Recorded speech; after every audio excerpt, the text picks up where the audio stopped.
Señora, muchas gracias por permitirnos estar nuevamente llegando a lo más íntimo de su hogar. Su programa Actualidad, como siempre, escogiendo temas de sumo interés para cada familia guatemalteca y las familias cristianas que puedan recibir este mensaje. Ha sido una inquietud que Dios nos ha dado en nuestro corazón, abordar temas de sumo interés, y en esta oportunidad tenemos como invitado a nuestro hermano Gustavo Ramírez. Él es un profesional licenciado en Administración de Empresas que va a compartir con nosotros un tema bastante interesante. Y hoy le doy la bienvenida, hermano Gustavo. Gracias.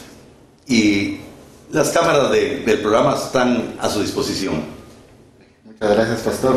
Bienvenidos a todos para poder compartir hoy un poquito de lo que Dios nos ha dado, un poquito de lo que hemos aprendido y un poquito de lo que podemos compartir en este tema tan importante que es el tema de finanzas.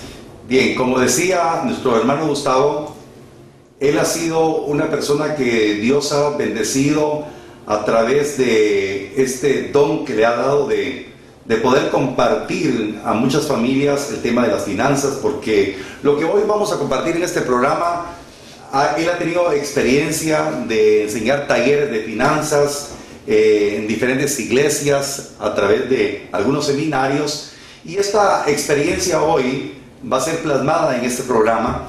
Y por eso les digo, no pierdan la sintonía de este canal, porque sé que este programa va a ser de sumo interés para ustedes, porque según estudios realizados, las finanzas o los problemas financieros es un problema bastante grave en Guatemala. Y para ello yo creo que usted tiene información más exacta, fidedigna, de por qué vamos a tratar este tema de finanzas. Hay muchos temas y hay muchas áreas de las finanzas de las cuales hay que hablar y de las cuales tenemos que aprender.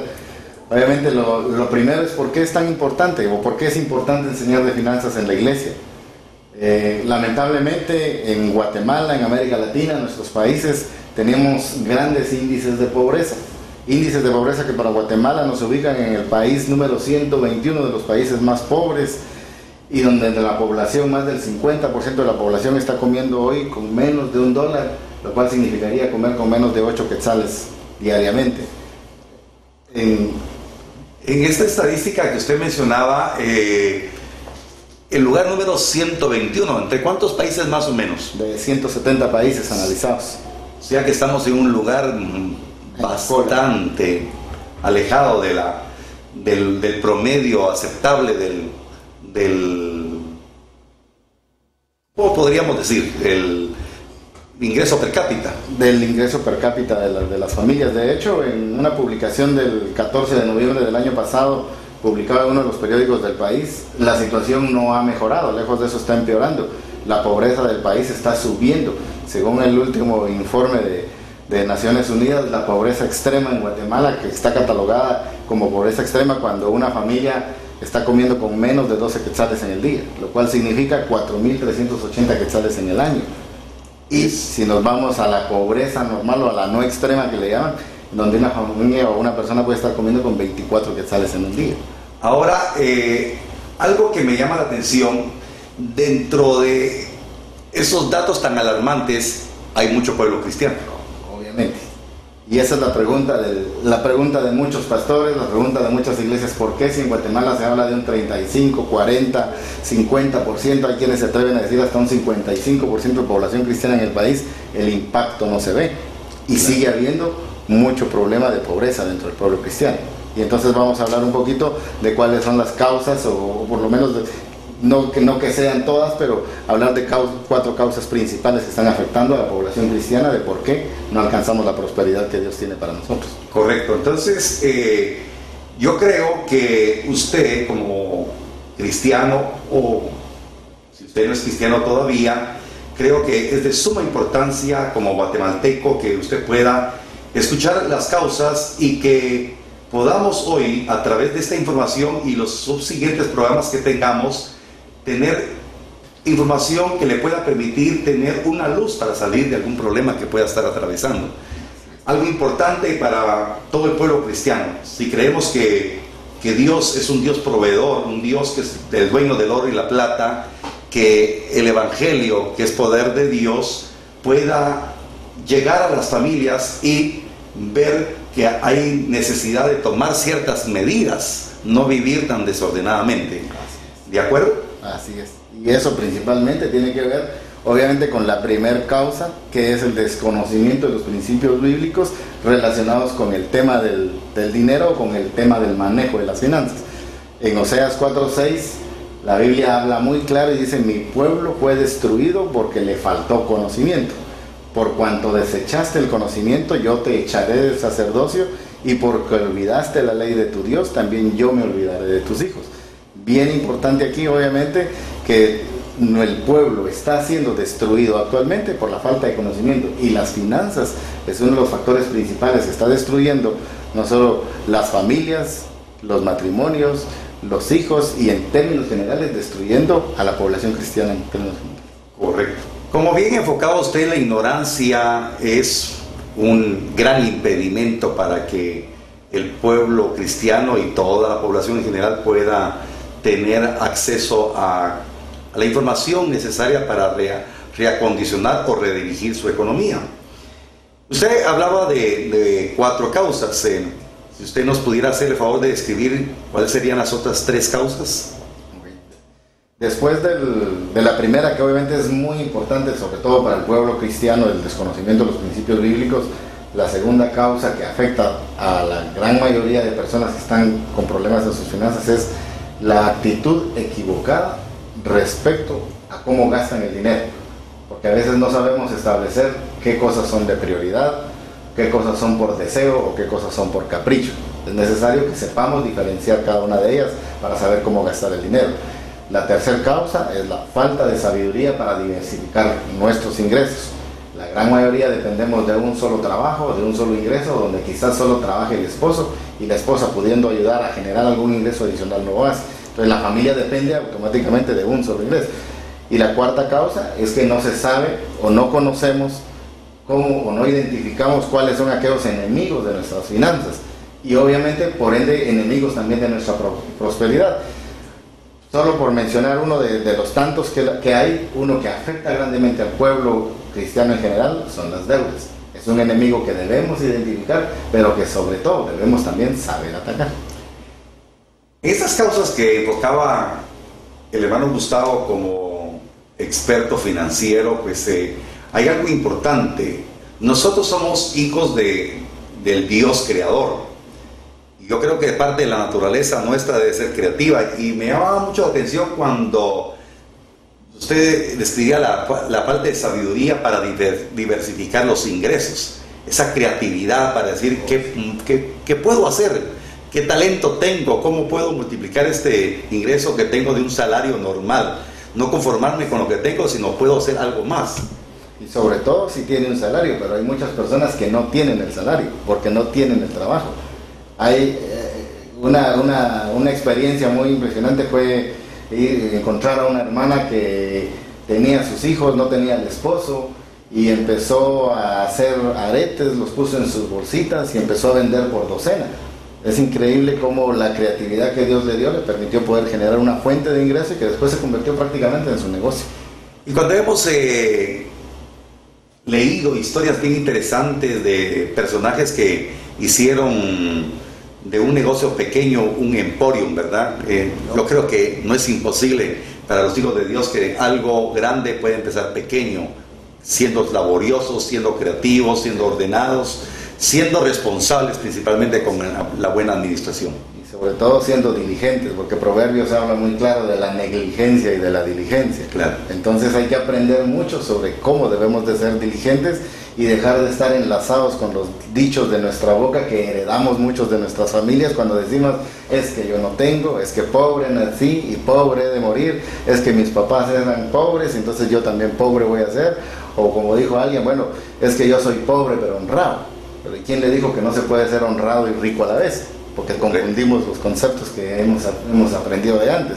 Entonces hay alguien que incluso llegó a decir: mire, a mí la pobreza me quebranta, pero el orgullo me levanta. Sea pobre y orgulloso, imagínense qué doble pecado vivir en su vida, ¿no? Sí, realmente lo que enfocaba el hermano Gustavo es importante que usted le ponga atención. Fíjese que a veces nosotros confesamos verdades bíblicas, pero no sabemos que en un momento determinado, cuando ya estamos en en el plano terrenal, los dichos de nuestra boca no saltan. Dice la palabra que el poder de la vida y de la muerte está en la lengua. Y la palabra nos dice también que tenemos poder para atar y poder para desatar. Y los dichos de nuestra boca atan a veces a la persona. Entonces esa clásica respuesta o argumento, no tengo, no puedo, no sé, son tres ataduras tremendas que muchas personas lo tienen en su hablar cotidiano. Por supuesto. Y que sobre todo determinan cómo cada quien maneja sus finanzas. Porque es muy simple, había que preguntarle a cada uno de los que nos esté viendo, nos esté escuchando, bueno, ¿cómo manejan sus finanzas?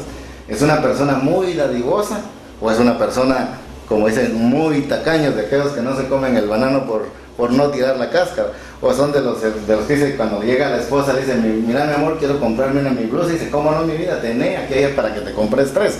Porque normalmente los varones sobre todo somos muy difíciles y muy poco dadivosos para con nuestra propia familia. Puede ser que usted sea muy agradecido con lo que Dios le ha dado, o puede ser que se pase la vida envidiando a los demás.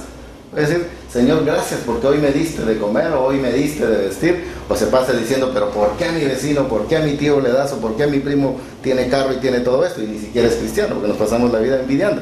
Cada quien se ubica en una posición, desde cómo maneje sus finanzas. Muchos podemos considerar el dinero una bendición o una maldición. Hay gente que dice, si no fuera por con la palabra, por ese maldito dinero, las cosas no estuvieran pasando, porque recuerde cuántas cosas hoy están pasando en el día a día por el afán del dinero en que muchas personas caen, y el dinero llega a hacer eso. Yo cuento mucho una anécdota de una persona que yo conozco, que le secuestraron al hijo, lo tuvieron una semana metido en un cañal, le quitaron la oreja y se la mandaron a su casa diciéndole, si no nos da 1 millón no se lo devolvemos. Y entonces yo le pregunto, ¿ese millón de quetzales es bendito o maldito? Eso, el dinero en las manos de alguien que ayuda a los pobres o que da de comer al necesitado, es un dinero de bendición. Entonces el dinero en sí es la forma en que nosotros lo vemos, en que cada quien lo maneje en sus finanzas. Y eso lo lleva a uno a pensar a otra posición como cristianos, a decir, bueno, ¿usted es sabio en cómo administra su dinero? ¿O usted es un descuidado o es un necio en la manera en que está manejando su dinero? Porque al final el problema no es cuánto ganemos, sino la manera en que administremos lo que ganamos. Depende de lo que nosotros estamos creyendo, lo que Dios dice al respecto al dinero. Les recuerdo que la palabra del Señor dice en la primera epístola del apóstol Pablo a Timoteo, en el capítulo 6 y su verso 10, porque el amor al dinero es la raíz de todos los males. Por favor, aquí está bien claro, es el amor al dinero. El dinero no es malo, la actitud con el dinero es lo malo. Entonces dice, lo cual codiciando algunos se descarriaron de la fe y fueron traspasados de muchos dolores. Aquí hay dos cosas importantes. El amor al dinero trae un desvío de la fe, y al desviarse de la fe viene el dolor, viene la tragedia, y eso es lo que es necesario evitar. Por eso este programa quiere cumplir un objetivo, es enseñar una buena manera de administrar el dinero y de cómo lograrlo también sin hay escasez, ¿verdad? Entonces, en este momento que estamos compartiendo con el hermano Gustavo, pues vamos a tocar otro tópico de este tema interesante. Así es. Bueno, lo que nos lleva a lo que usted mencionaba anteriormente es a donde está el problema y la raíz de todo. Realmente en un matrimonio, ahí hay que preguntarse también si usted está de acuerdo con su esposa en cómo se gasta el dinero. Porque literalmente muchas familias, muchos matrimonios viven divorciados económicamente, a tal punto que el saber cuánto gana o cuál es el salario del esposo es el secreto más escondido dentro de un matrimonio. Y mucho menos llegar a pensar que se siente el esposo y la esposa y hagan un presupuesto y distribuyan de una manera ordenada cómo van a gastarse el dinero de los ingresos del esposo y de la esposa y ponerlos juntos. Creo que esa es una parte que realmente está dañando los matrimonios. Es terrible la cantidad de matrimonios que están teniendo problemas por eso. Yo a veces pongo igual una anécdota de decir, bueno, pues si a usted le duele la muela, usted no se aguanta el dolor y busca a alguien que le ayude a aliviar el dolor y finalmente va y se saca la muela si ya no tiene remedio. Pero cuando nos duelen nuestras finanzas, no hacemos eso. Y caemos en el nivel de ignorancia en donde nos dejamos ser consumidos por el mal manejo que tenemos del dinero. Y lo que usted abordaba es uno de los grandes problemas que hay en los matrimonios. La experiencia ministerial me ha permitido ver que muchas veces dice, es que mi dinero, hay una individualización de las finanzas. No, imagínate, yo conozco muchos matrimonios que Dios nos ha permitido aconsejar que llegan al extremo de decir, mira, es que yo te presté dinero, me debes 10 quetzales que te presté hace 8 días, ¿y dónde quedó entonces el de que se unirán y serán una sola carne? Exactamente, ahí se está violando un principio bíblico, la unidad. La palabra del Señor dice en el Evangelio de Juan, capítulo 17, versos 20 en adelante, mas no ruego solamente por estos, sino también por los que han de creer en mí por la palabra de ellos, para que todos sean uno, como tú, oh Padre, en mí y yo en ti, que también ellos sean uno en nosotros, para que el mundo crea que tú me enviaste. La gloria que me diste yo les he dado, para que sean uno, así como nosotros somos uno. La palabra del Señor nos habla de unidad, y cuando hay división, ya sabemos que la división de dónde viene. Y realmente fue importante que hiciéramos hincapié en este asunto, porque es una situación bien difícil en los matrimonios, ponerse en unidad.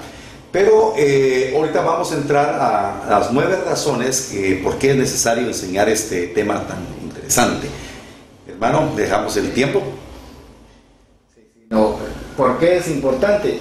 Porque de plano, muchos de nosotros no nos enseñaron. O sea, no hay una escuela, si nos remontamos a dónde estudió usted, en dónde estudié yo, en la escuela primaria, en el básico, en el diversificado, si tuvo la oportunidad de estudiar en la universidad, en ninguna de esas escuelas le enseñan a manejar sus finanzas.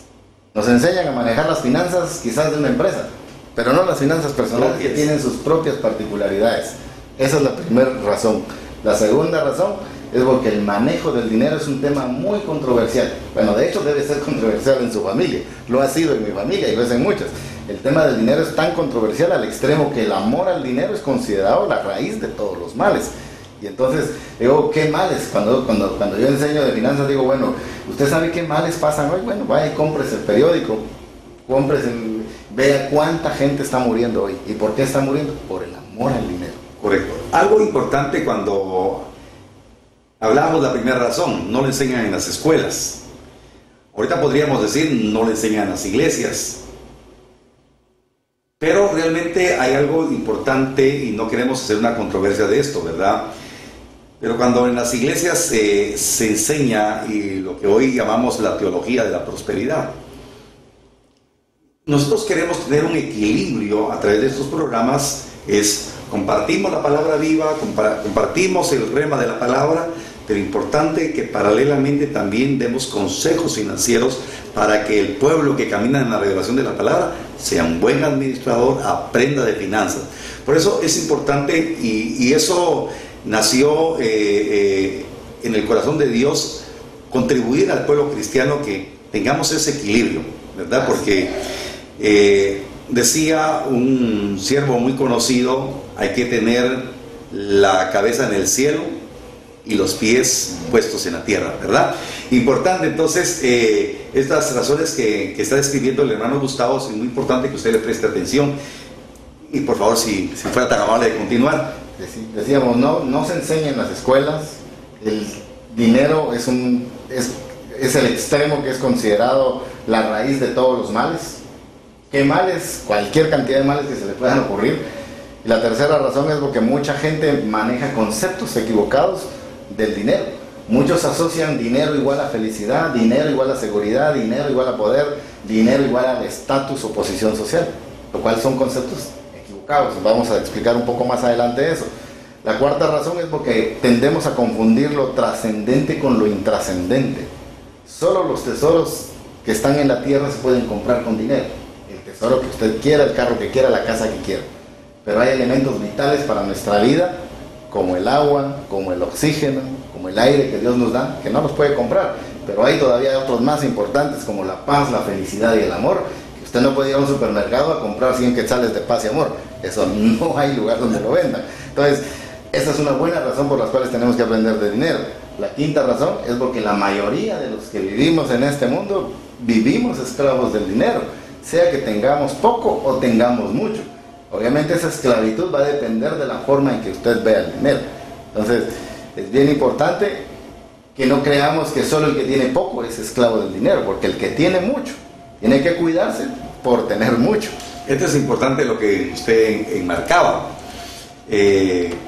No es la cantidad, ¿verdad? Volvemos otra vez a la actitud. Un hermano decía en una oportunidad, bueno, el dinero no es la felicidad, pero calma los nervios, dice.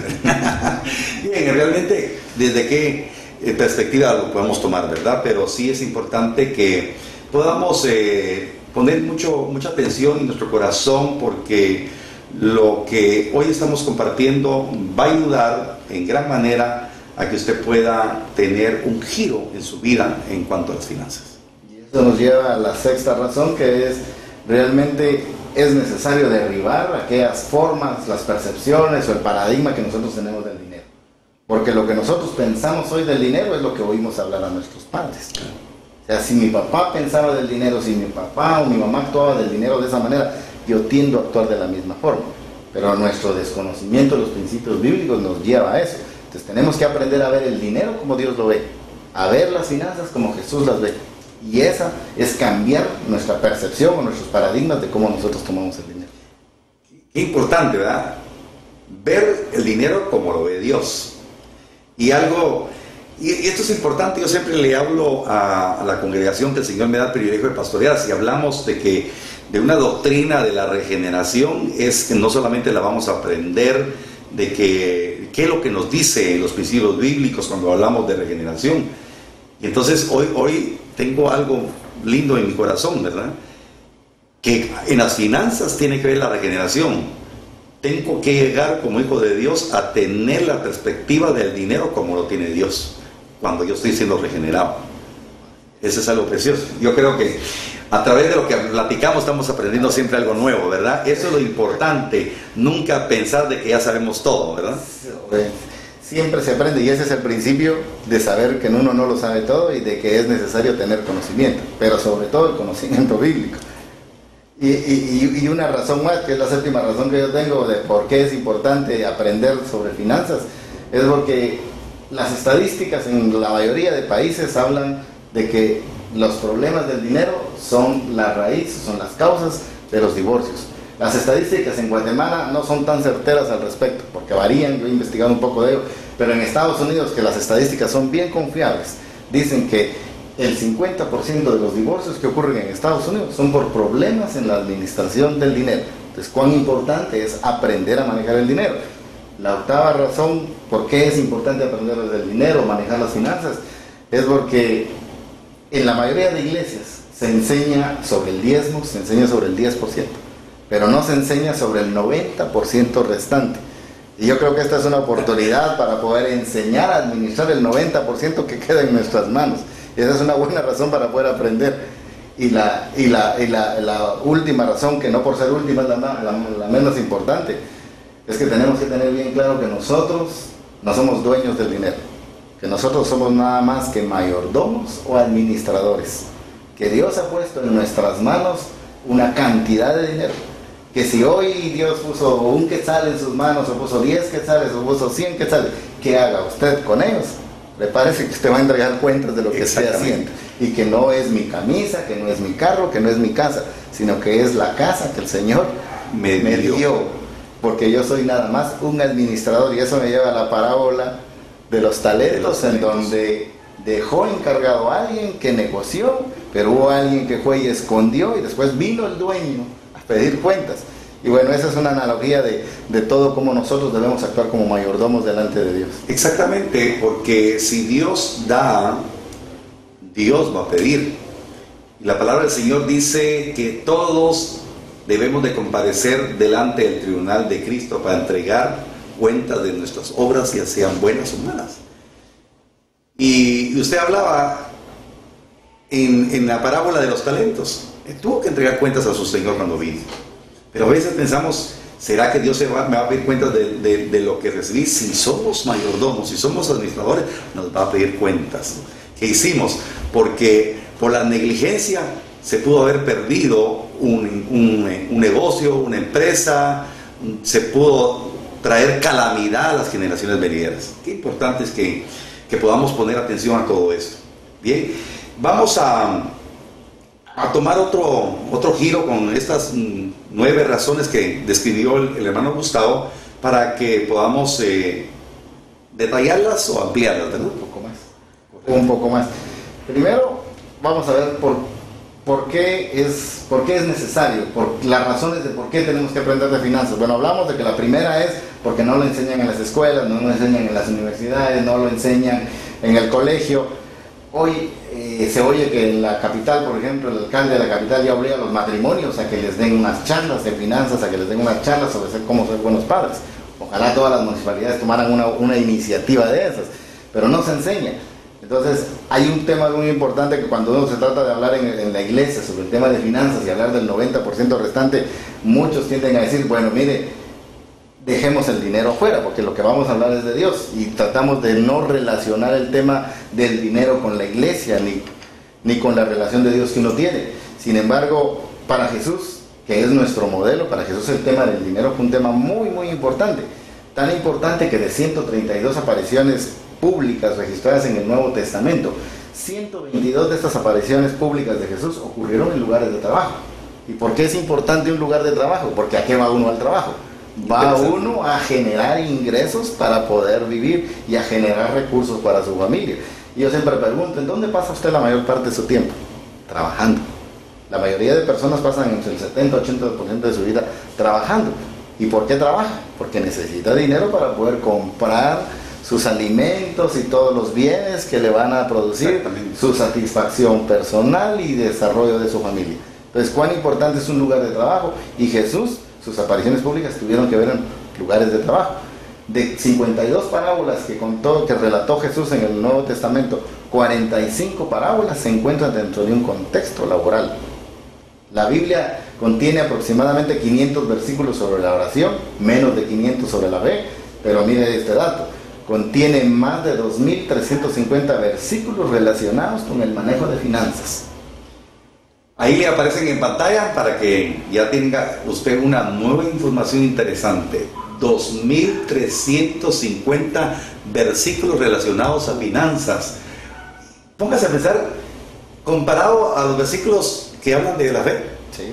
Entonces podríamos decir, qué tremenda esta información, ¿verdad? Sí, y mire que hace unos días estaba escuchando una prédica del hijo pródigo. Y el contexto del hijo pródigo ocurre en un tema de finanzas. ¿Por qué? Porque el hijo pródigo dijo, yo quiero disfrutar de la vida, deme mi herencia. ¿Y qué hizo? Se fue a malgastar la herencia. Y cuando ya no tenía nada y estaba en la peor condición, dijo, allá en la casa de mi papá, hasta los que trabajan con él comen bien, voy a regresar. Y siempre hemos escuchado de la parábola del hijo pródigo, pero una de las parábolas más preciosas, conmovedoras. Más conmovedoras, pero no dentro de un contexto de finanzas. Exactamente. Y todo se relaciona en eso. Y después le ponen su anillo, su traje, todo. Todo eso costó dinero. Y todo eso tiene un valor. Exactamente, ¿verdad? A veces espiritualizamos lo que nos quiere enseñar también, ¿verdad? Finanzas. Bien, hablando de esto, me llama mucho la atención estos datos que estamos compartiendo con el hermano Gustavo. Cuando Jesús habló del tema de finanzas, ¿qué nos podría usted decir de algo que le ha servido como experiencia propia? Cuando Jesús habló del tema de finanzas, yo creo que lo más importante y lo que uno tiene que aprender es cuando Jesús nos dejó, y voy a regresar a la parábola de los talentos porque a mí me impresiona eso. ¿Por qué? Porque uno tiene que tener claro, y eso es que uno no es dueño. Yo pongo a veces a pensar mucho sobre ese ejercicio. Imagínense que a usted lo contratan de administrador en una finca, y en esa finca están los carros último modelo, está el cultivo lo más moderno, y el dueño de la finca se va, y viene usted y choca los carros, destruye todo, y después de unos años regresa el dueño y le pide cuentas. ¿Y qué cuentas? Entonces, muchos a veces nos quejamos de las cosas que nosotros no tenemos, pero no nos damos cuenta de cuántas cosas tenemos en nuestras casas que no hemos aprovechado o que hemos comprado simplemente porque estaba en oferta, y hay personas que ya no tienen un cuarto sino 2 cuartos para guardar el montón de cosas que no usan porque las compraron simplemente sin una buena administración de su dinero. Entonces yo creo que el tema importante es aprender a ser mayordomos, aprender a ser administradores, y esa es la mejor enseñanza en cuestión de finanzas que para mí Jesús que le ha servido a usted para que me ha servido redirigir todos sus pasos en este tiempo como cristiano.